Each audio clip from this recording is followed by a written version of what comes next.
Welcome back to Lucian's Place. This is going to be my second video in my Raiding Climb series, and it is the second game I played in my first live stream. Let's get right into it. Starts with e4, e5, knight f3, knight c6, d4, the Scotch game. And they play this line, where they take, I take, they take, and I take. And now my queen is in the center. Normally, you're not supposed to bring your queen to the center, but in this case, it's very valuable and it gives you an advantage. And the reason is because normally you don't want to bring your queen here. Normally, these knights here, they jump out to either c3 or c6 and target the queens on these squares. Well, in this case, black just traded off their knight, so now they don't have knight c6 to target my queen. And this just leaves white with an advantage, and it's hard to kick the queen out of the center. Normally, if you want to play the Scotch, my recommendation, as black, is not to take with the knight, but to take with the pawn. And when then they take, you do not take, because then that just transposes into the line I just showed you, that I ended up getting. Instead, you want to play something like knight f3, the Mises variation, bishop c5, which I'm pretty sure is the main line, bishop b4 check, which generally induces a pawn push here. Even queen out to h4, which I think is the Steinitz variation, can be good, especially if your opponent doesn't really know the theory behind it. But you definitely do not want to be playing this, because there's not a lot of theory, and it's just easy for white to take over the game from here. And that's kind of what happens in the game. Back to this position. And like I said, it's kind of hard to kick this queen out. There are some lines that take you here, and I was debating in the game whether I should go here or come back here. The engine wants queen d3, but normally I like to play with the queen behind the pawn here, still targeting this, so if they try to fianchetto or anything, I have the pressure here still, and I can still bring out my knight. It probably would have been better to check here, because if they block with their bishop, then obviously I'm just winning the pawn here. If they block with their knight, then they're blocking in their bishop and their queen on this really important diagonal here. And if they block with their queen, then I just trade off, and I'm kind of keeping the initiative here. But instead of that, I just pull back, and the computer says it's excellent, it's pretty good, and I just try to play normally. I bring out the bishop. It says it's an accuracy, but I'm just targeting the weak f7 pawn. But to be fair, it is a little short-sighted, because they're very close to castling here, and that's kind of what happens. They bring their knight out, and they're ready to castle. So I just think, okay, let's just get castled. So I castle, they castle, and then I play the knight towards the center here. They play a6 here, and I spend a little while on this next move. I know that they're going to be kicking my bishop out, but I decide to play b3 anyways, and the point was to fianchetto my c1 bishop. But what I wasn't thinking about is how easy it is for me to have to keep moving pieces around. So when I move my bishop, I bring it back to defend my center, and when they push here, computer still gives me an advantage. Then I play this, and I give the advantage back to my opponent. What I should have played is knight a4, and the reason you play knight a4 is because you get a tempo on this pawn here. There's only one good way to defend it, because if you don't play d6, then I'm going to be taking, and my goal is to, if they take back, obviously takes, but again, kind of continuing with my plan of fianchettoing the bishop and attacking the king on this long diagonal here. But I miss this idea, and I play the knight to the center, and they play the best move in the position. I take back, and then they just push their pawn forward. Their king is already castled, so all they're doing is weakening their position. So I play bishop b2. This is the plan that I had. And there was a little bit of an oversight on my side, because I wasted time with letting them push my bishop back and having to lose the tempo on trading off the knight. What they should have played is bishop f6. And the reason is because you're just targeting this diagonal here. And I can't block. Some people will block and they're like, oh, well, they're attacking back. Well, the issue is all that does is just hangs a bishop in one move, and you have to move your rook anyway. So I'd have to move my rook, just kind of waste time here, because I really don't want to have to move my rook to b1 and then move it over to e1. I want to, to this open file here. I want to be able to not worry about that, but I let them get that in, but they don't see it. Instead, I get to fianchetto, and when they play here, I'm thinking, okay, well, if I do something like passively defend my bishop here, when they take, now I have to take with the rook, and my rook's just in a bad position. I can't push here, because then they take and I have to move my rook again. I can't play here because the same thing.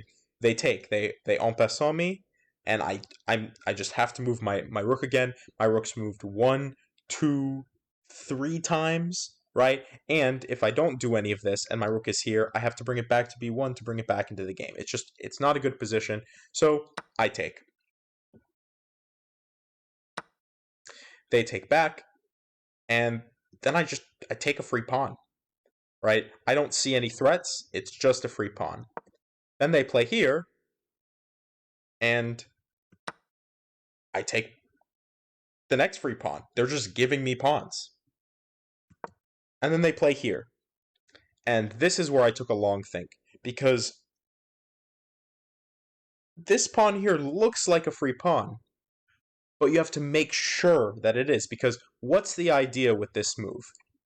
Their idea, and kind of what I saw in the game, is that they want to come down here, threatening checkmate on the g2 square. So I have to defend that somehow. And do I lose the defense by taking here, right? So I went through and I calculated the line and I saw, okay, if I take and they continue with this plan, if they don't realize that it doesn't work anymore, then I just bring my queen back. Trade off the queens, and I get these nice open files for my rooks.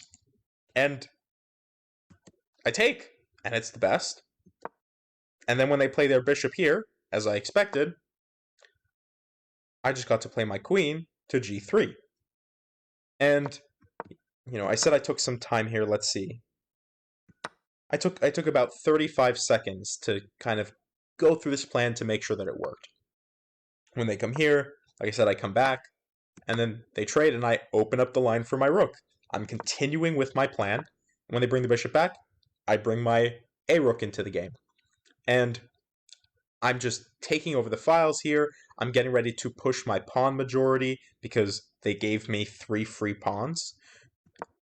And then they bring their rook into the game.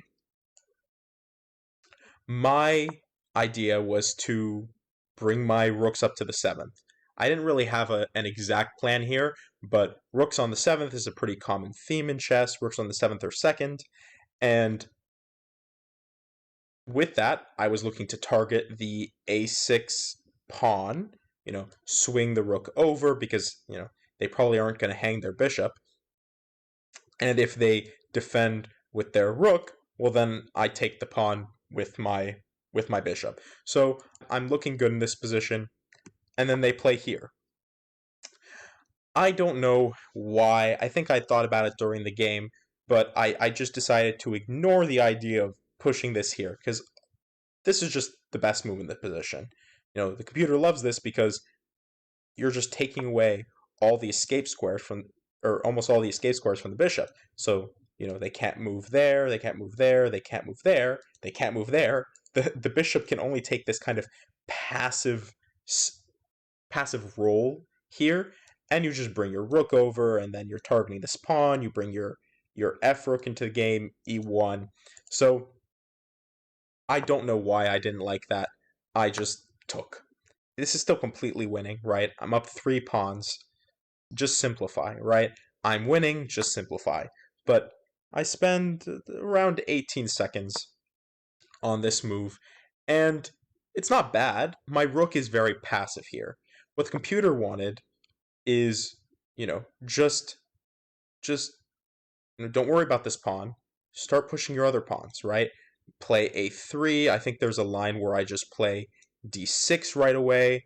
And, if they waste time trying to eat up my pawns, then I just push here and they can't stop the promotion. They're going to be losing material. But again, I miss this and I bring my rook here, which is still good. And then when they bring their rook here, I bring my rook to an even more passive position. Just sitting back and defending. They bring their rook over, and I have to push, because if I don't push, well, they're double attacking. And if I come back, right, then I'm going to lose the pawn, because they're going to push their pawn forward, and the pawns cover all these squares. I have nowhere to go with my rook. I have to leave this rank here, and I'm just dropping a pawn, right, for no reason. So I push forward, and that's best. They bring their king over. So now, if they'd let me, they'd kept their king more passive. Obviously, the move is just d7, rook e8, and again, same ideal, you're just promoting. But in this position, I know I can't play that, so I bring the rook back. They push their pawn, and again, I just push forward. Again, looking to just simplify. I'm still up pawns. If I trade down here, then I just win material. Because I'm down on time, and I think just simplify, right? Don't overthink it, just simplify. And then I start bringing my king in, right? I don't know what else to do, just start bringing the king into the position and start threatening this pawn. Well, in this position, obviously they can take, I take, and when they take, then I take and I'm in their position. And it doesn't happen exactly in that way. Instead, they just play h6. So I bring the rook up, which the computer doesn't love, but it's still a good position. And when they don't realize my threat is to take with check here, and then to come back if they take, which, pretty logical to do, they miss this. They just play g5. And then I take. I win the pawn with check. So I'm not even going to be losing a pawn in the exchange here. They take my pawn, and then I just come over a check. And then I take, and then I infiltrate their position. I play a4, they play b4, and I just bring my king in. I take, and the second that their king comes down, right, I want to try to distract them. And they don't even follow. They just let me push and get the queen. And they don't have enough time to promote because they have to take 2 pawns, plus, in this position, they're blocking their own pawn. So even if this pawn was on b2 and the king was on b1, I'm still queenie before them. And of course, it's not best. I don't think any line here would call for sacrificing the queen for that pawn, because there's no reason to. But given I'm down a little bit more time, right, if they hadn't resigned here, I probably would have just brought the queen over, sacked the queen for the pawn, and run the h pawn up the board, get a new queen, and just simply checkmate, right? King and queen versus lone king is simply mate. So that is how my second game on chess.com ended. I gained 144 rating points. Again, a lot of rating points all in one. And I didn't really discuss this for the first game, but let's go back for the game review.